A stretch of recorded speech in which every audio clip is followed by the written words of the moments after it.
Hello everyone. आज हम growth of hyphae और न्यूट्रिशन के बारे में बात करेंगे। पिछले टॉपिक में आपको हमने सेल डिवीज़न और जो जनरल कैरेक्टरिस्टिक्स होती हैं फंजाई की उसके बारे में जानकारी दी थी। जो हाइफी है, हाइफा है, माइसीलियम है, इसके बारे में हम आपको बता चुके हैं। थोड़ा सा आपको सेल डिवीज़न के बारे में एक बार बता देते हैं, उसके बाद हम आगे चलते हैं। जो फंजाई होती हैं, जो कवक हैं, उनमें जो कोशिका विभाजन होता है वो बहुत अलग प्रकार का होता है। जैसे आप साधारणतया पढ़ते हैं कोशिका में तो समसूत्री विभाजन और अर्धसूत्री विभाजन होता है। यहाँ कुछ फंजाई में तो आप देखेंगे कि they just undergo normal mitotic division, but in majority of fungi there is a special type of division occurs in which the nuclear envelope does not disappear during division but remain intact. अर्थात जो yeast जैसी fungi होती हैं या कवक होते हैं उनमें तो साधारण समसूत्री विभाजन हो जाता है, लेकिन ज़्यादातर जो फंजाई होती हैं उनमें अलग प्रकार का एक डिवीज़न वाला प्रोसेस पाया जाता है जिसे आप कैरियोकोरिसिस कहते हैं। इस कैरियोकोरिसिस में जब डिवीज़न होता है तो उस दौरान जो न्यूक्लियर एनवेलप होता है या जो केंद्रकीय झिल्ली होती है वो हटती नहीं है, वो डिसअपियर नहीं होती। जैसे आप पढ़ते हैं इंटरफेज, मेटाफेज, एनाफेज, ये सारी फेजेस, तो अपने आप ही हमको शुरुआत में पता लग जाता है कि इसकी जो बाहरी जो मेम्ब्रेन है वो हट गई है। तो यहाँ पर एक जो ये नए प्रकार का जो डिवीज़न है उसमें एक पहली बात तो ये होती है कि इसमें इंटैक्ट रहती है उसकी न्यूक्लियर एनवेलप डिवीज़न के दौरान, और जब वो इंटैक्ट रहती है और डिवीज़न हो जाता है न्यूक्लियस का, उस दौरान एक कंस्ट्रिक्शन अपीयर होती है। तो जिस तरह से बाइनरी फिजन होता है कुछ उस प्रकार की वहां पर एक डंबल शेप बन जाती है, और उस डंबल शेप में अंदर कंस्ट्रिक्शन होकर के वो दो कोशिकाओं में विभाजित हो जाता है बिना उस एनवेलप के हटे। इसको हम बोलते हैं कैरियोकोरिसिस। ये एक अलग प्रकार का सेल डिवीजन है जो कि अधिकतर या सामान्यतः बहुत सी फंजाई में, कवकों में पाया जाता है, और इसको हम कैरियोकोरिसिस कहते हैं, जिसमें न्यूक्लियर एनवेलप इंटैक्ट रहता है और एक कोशिका दो में विभाजित हो जाती है। अब हम बात करते हैं ग्रोथ ऑफ हाइफी की। हाइफा क्या होता है? एक सिंगल फिलामेंट है कवक की बॉडी का। तो इस हाइफा में ग्रोथ जो होती है या इसका जो एक तरह की वृद्धि होती है, बढ़ाव जो होता है वो एपिकल प्रकार का होता है, अर्थात एपिकल हिस्से में ये बढ़ती है। तो फ्लो ऑफ साइटोप्लाज्म जो होता है, इसलिए फंगल हाइफी में वो यूनिडायरेक्शनल होता है। जहां पर ग्रोथ हो रही होती है टुवर्ड्स द टिप, और यहां पर एक्टिव न्यूक्लियर डिवीजन्स होते हैं, और टिप रीजन में डिफरेंशिएशन अकर होता है या डिफरेंशिएशन होता है। जो ब्रांचेज अराइज होती हैं टिप वाले रीजन से वो भी एक्रोपिटल सक्सेशन में होती हैं। एक्रोपिटल सक्सेशन इसका मतलब, जैसे आप अगर कवकों को पढ़ते हैं या आप किसी भी चीज़ को ड्रॉ करते हैं तो सबसे नीचे जो सबसे छोटा वाला होता है और धीरे धीरे ऊपर बड़ा होता है। एक्रोपिटल सक्सेशन में क्या होगा? नीचे सबसे बड़ा होगा और ऊपर की तरफ नया बनने वाला यानी सबसे छोटा होगा। तो एक डार्क, जिस वक्त इसमें से ब्रांच निकल रही होती है या एक्रोपिटल सक्सेशन में ये बढ़ रहा होता है, तो उसके सेप्टा में ये देखिए आप, अगर इसको हम ऊपर से देखें तो अलग अलग जो क्लासेस हैं कवकों की, जैसे कि oomaecetes, zygomaecetes, सेप्टेट फंजाई, आपको हमने हाइफा बताया। तो हाइफा में अगर उसमें कहीं भी कोई सेप्टा नहीं है यानी बीच में कोई पट नहीं है तो वो कैसा होगा? एसेप्टेट होगा। तो वो oomaecetes और zygomaecetes में देखने को मिलेगा। सेप्टेट फंजाई जो एस्कोमाइसिटीज वगैरह हैं, हायर ग्रुप्स जो हैं फंजाई के, उनमें आपको देखने को सेप्टा मिलेगा। तो जिनमें सेप्टा नहीं है या जो बहुत ही प्रिमिटिव ग्रुप हैं कवकों के, उनमें oomaecetes और zygomaecetes आती है। तो देखिए आप, zygomaecetes में जब एपिकल ग्रोथ होती है, हाइफा की ग्रोथ होती है, तो उस दौरान क्या होता है? यूनिफॉर्मली डिस्ट्रीब्यूटेड है इसके, आप देखिए यहाँ इसके एपाइसेस को ऊपर oomaecetes में जो वेसिकल्स लाइक जो स्ट्रक्चर्स हैं they are found uniformly distributed in the apical part in hyphae of oomaecetes and zygomaecetes. While you see in the septate fungi that there is a dark prominent body is seen. दिखाई देती है यहाँ पर एक dark आपको prominent body, इसको हम बोलते हैं स्पिट्ज़ेनकॉर्पर। इसका अभी तक कोई फंक्शन का पता नहीं है, लेकिन ये एक डार्क प्रोमिनेंट बॉडी उसके एपाइसेस पर मौजूद होती है और हाइफा को हेल्प करती है ड्यूरिंग सेल डिवीजन में। ये उसमें पाया जाता है सेप्टेट फंजाई में। तो आपसे क्वेश्चन पूछा जा सकता है कि सेप्टेट फंजाई में पाया जाने वाली ये डार्क प्रोमिनेंट बॉडी क्या कहलाती है, तो आप कहेंगे स्पिट्ज़ेनकॉर्पर। अब हम बात करते हैं न्यूट्रिशन की, कि किस प्रकार का न्यूट्रिशन कवकों में सामान्य तौर पर पाया जाता है या कितने प्रकार हो सकते हैं उनके न्यूट्रिशन के। Fungi are incapable of synthesising organic compounds due to the absence of chlorophyll and other photosynthetic pigments and photosynthetic apparatus. ये आप कह सकते हैं इसको इस तरीके से कि जो कवक होते हैं वो अपना खाना बनाने में सक्षम नहीं होते, वो हेटेरोट्रॉफिक होते हैं, ऑटोट्रॉफिक नहीं होते, क्योंकि उनमें पर्णहरित नहीं पाया जाता और साथ ही उनमें प्रकाश संश्लेषण से संबंधित पिगमेंट्स नहीं पाए जाते, साथ ही उनमें जो क्लोरोप्लास्ट होता है वो नहीं पाया जाता। क्लोरोप्लास्ट वो ऑर्गेनल होता है जिसमें कि पर्णहरित होता है और वो खाना बनाने में सक्षम होता है ऑटोट्रॉफिक ऑर्गेनिजम्स में या ऑटोट्रॉफिक प्लांट्स में। तो फंजाई जो है वो बेसिकली कैसी है, क्लोरोफिल लेस है और इसीलिए वो incapable of synthesising organic compounds है। तो ये एक तरह से हेटेरोट्रॉफिक ऑर्गेनिज्म या हेटेरोट्रॉफिक कैटेगरी में आती है। जो अपना खाना खुद नहीं बना सकते उन्हें हम विषमपोषी कहते हैं, जो दूसरों पर निर्भर होते हैं। अब इसी आधार पर कि वो हेटेरोट्रॉफिक हैं, तो हेटेरोट्रॉफिक होते हुए वो कितनी प्रकार से अपना पोषण प्राप्त कर सकते हैं। They derive nutrition from live tissues of living beings, they derive nutrition from the dead organic matter, they can live in association with the other plants, there are so many examples। अगर आप देखें तो इनके nutrition के, पोषण के, तो पहली कैटेगरी इनकी होती है पैरासाइट्स की। पैरासाइट अर्थात परजीवी। जो फंजाई है उनको बेसिकली हम 3 कैटेगरीज में पढ़ सकते हैं कि पोषण की, मुख्यतया परजीवी, मृतोपजीवी और सहजीवी। तो सबसे पहले हम लेते हैं परजीवी। परजीवी वो फंजाई होती है जो कि अपना पोषण लिविंग प्रोटोप्लाज्म से या लिविंग टिश्यूज से प्राप्त करती है, एनिमल का हो या प्लांट का हो। किसी भी प्राणी के या पौधे के जो जीवित वो है जीव द्रव्य, उससे जो कोई फंजाई पोषण प्राप्त करती है उसे हम पैरासाइट कहते हैं। ये साधारणतया जिस होस्ट को भी इन्फेक्ट करती हैं, जिससे अपना पोषण प्राप्त करती हैं, उन्हीं को डिजीज भी देती हैं। तो हम कह सकते हैं कि जो पैरासाइट है वो पैथोजन भी हो सकता है जनरली। तो आप कहेंगे पैथोजन कौन होगा? पैथोजन ऐसा पैरासाइट होगा जो कि किसी होस्ट से पोषण भी प्राप्त कर रहा है और साथ में उसे बीमारी भी दे रहा है। तो एक पैरासाइट हमेशा एक पैथोजन हो ये जरूरी नहीं है, लेकिन एक पैथोजन हमेशा एक पैरासाइट होगा ये आवश्यक है। तो जनरली ये जो प्रोसेस है क्या करते हैं ये they absorb food in solution form with the help of hydrolytic enzyme secreted by the mycelia.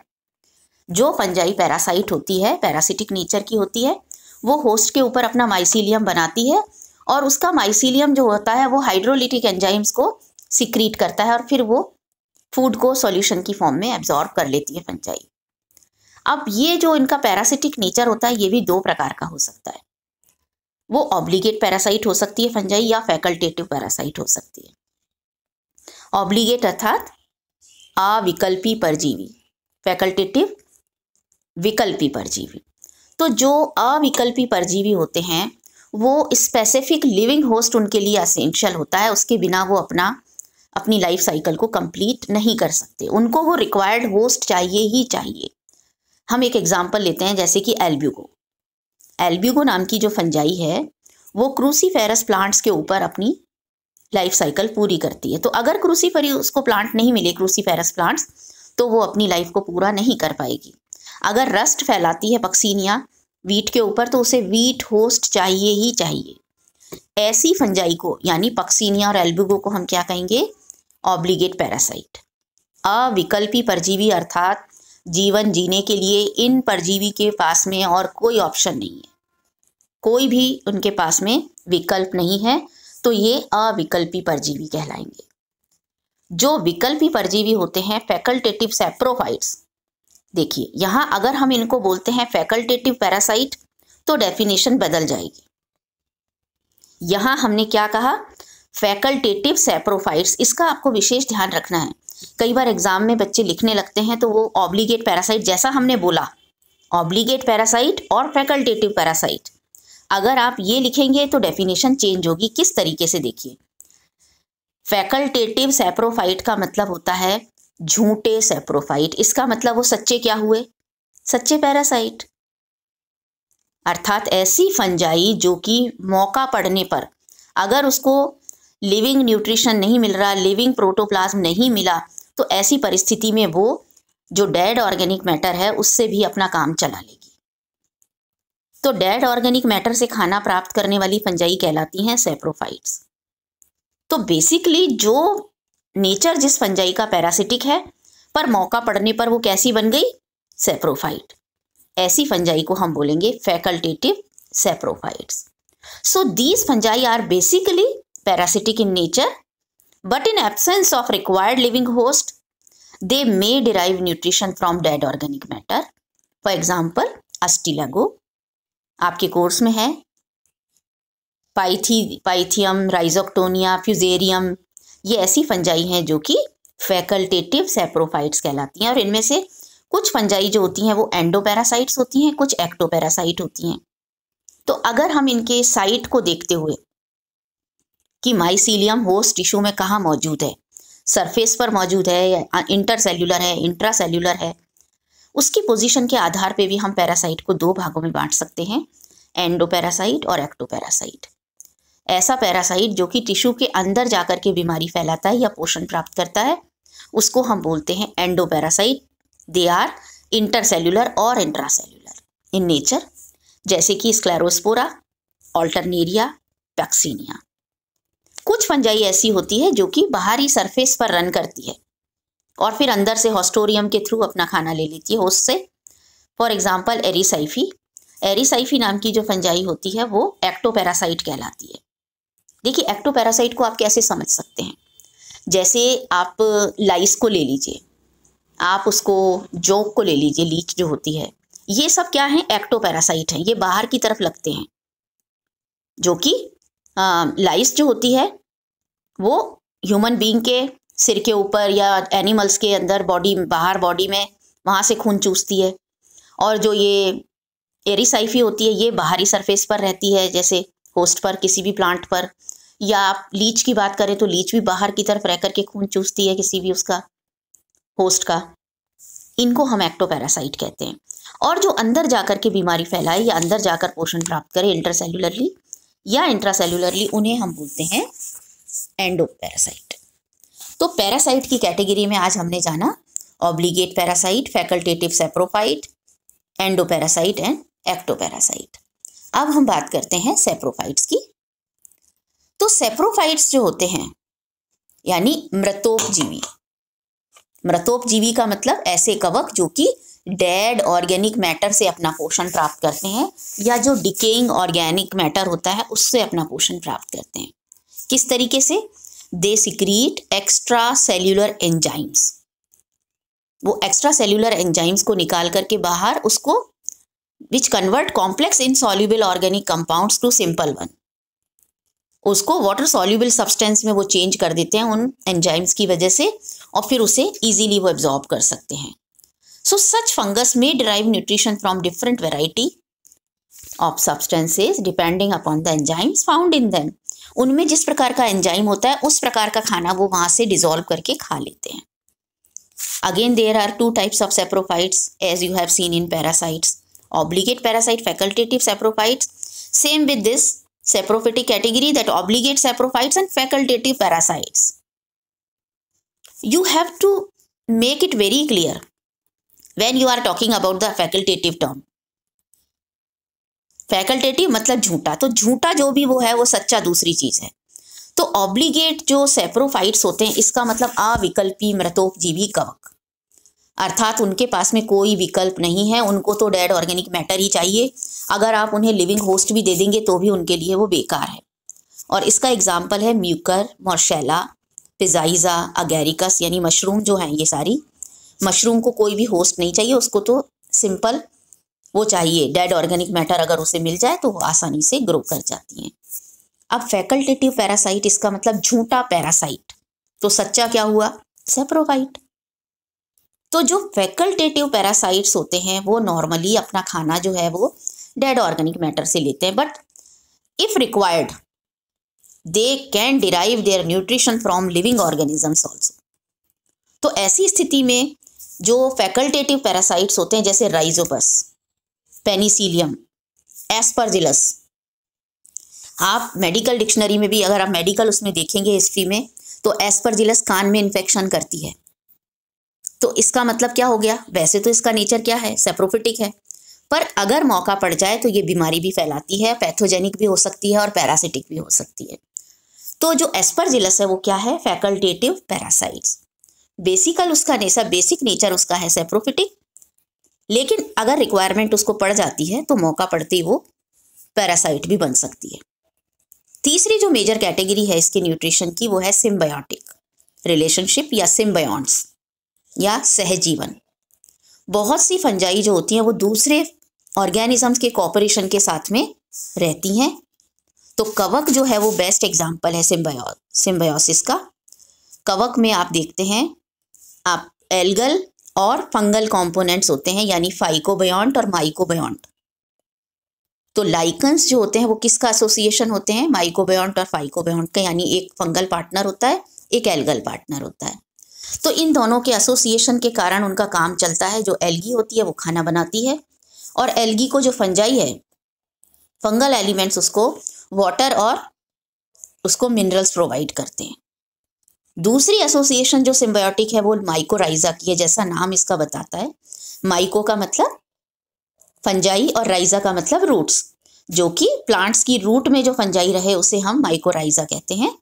तो जिस तरह की लाइकन्स में एसोसिएशन होती है, ठीक उसी प्रकार की फंजाई जो होती है वो किसी जो प्लांट्स होते हैं, जैसे कि पाइनस है, देखिए इसमें पाइनस की जो जड़ें होती हैं उसमें फंगस बहुत अच्छे से एसोसिएशन के साथ ग्रो करती है। जब आप उसका सेक्शन काटते हैं क्लास में देखिएगा, जब आप सेकेंड ईयर में जिम्नोस्पर्म्स पढ़ेंगे तो पाइनस का जब आप सेक्शन काटेंगे उसकी जड़ों का, तो आप पाएंगे उसमें कि उसकी एसोसिएशन वहाँ कहीं ना कहीं उसमें दिखाई देती है। The fungus absorbs water and salts from the soil for the trees and in return it gets food and protection from them. जो पेड़ है उस पेड़ से वो अपना खाना प्राप्त करता है, और पेड़ को वो क्या देता है? वाटर और सॉल्ट्स। और जब फंगस रूट को चारों तरफ से कवर कर लेता है तो कहलाता है एक्टोट्रॉफिक। अगर फंगस उसमें पेनिट्रेट कर जाता है अंदर रूट के टिश्यू में तो कहलाता है एंडोट्रॉफिक। तो पाइनस में एक्टोट्रॉफिक होती है फंजाई, और ऑर्किड्स जो होते हैं, जो अधिपादप होते हैं, उनमें ये एंडोट्रॉफिक होती है फंजाई, यानी ऑर्किड्स में भी माइकोराइजा पाया जाता है। तो ये बात रही इसके न्यूट्रिशन की कि ओवरऑल जनरली जो फंजाई होती हैं वो किस प्रकार से न्यूट्रिशन ऑब्टेन कर सकती हैं, कितने तरीकों से। जो इसका रिजर्व फूड मटेरियल होता है फंजाई में, ये खाना बना नहीं पाती, तो हम उस तरह से तो बात नहीं करेंगे कि इसमें स्टार्च मौजूद होता है। Starch is totally absent, but reserve food in most of the fungi is found in the form of fat और ऑयल ड्रॉप्स। फैट या ऑयल ड्रॉप्स की फॉर्म में इसमें जो खाना होता है वो रिजर्व फूड में मटेरियल की फॉर्म में मिलता है। अब हम बात करते हैं इसकी मोटिलिटी की, किस प्रकार का जो इसमें है मूवमेंट पाया जाता है फंजाई में। तो जो फंजाई होती हैं, एडवांस्ड फंजाई जो होती हैं वो तो होती हैं नॉन मोटाइल, और मोटाइल सेल्स जो मिलती हैं वो किसी भी स्टेज पर उनमें तो नहीं मिलेंगी, लेकिन जो लोअर फंजाई होती हैं उनमें ज़रूर आपको ज़ूस्पोर्स देखने को मिलते हैं, जो कि यूनिफ्लैजिलेट या बाईफ्लैजिलेट हो सकते हैं। फ्लैजेला का मतलब कशाभिका। तो जो लोअर फंजाई हैं उनमें आपको, जैसे ओमाइसिटीज क्लास है, उसमें लाइफ में किसी ना किसी स्टेज में आपको मोटाइल फॉर्म मिलती है। तो फ्लैजेला जो होते हैं इसमें दो प्रकार के पाए जाते हैं कवकों में। एक होता है विप्लैश फ्लैजेला। ऐसा फ्लैजेला देखिए आपने एल्गी में पढ़े होंगे ये। तो आप रिकॉल कर सकते हैं उसकी पिक्चर को। इसमें विप्लैश फ्लैजेला पाए जाते हैं जो कि स्मूथ प्रकार का फ्लैजेला होता है, चाबुक जैसा। दूसरा होता है टिंजल प्रकार का फ्लैजेला, जिसमें कि छोटी छोटी आउट ग्रोथ्स बाहर की तरफ निकलती रहती हैं, जिनको हम मेस्टिगोनीम्स कहते हैं। यानी चाबुक जैसा फ्लैजेला के साथ में उसमें छोटी छोटी साइड में आउट ग्रोथ्स अगर निकलती हैं तो उसे हम टिंजल फ्लैजेला के नाम से जानते हैं। अब हम बात करते हैं इसके रिप्रोडक्शन की, कि जो कवक होते हैं वो किस प्रकार से रिप्रोड्यूस करते हैं। तो ये हम नेक्स्ट लेक्चर में लेंगे।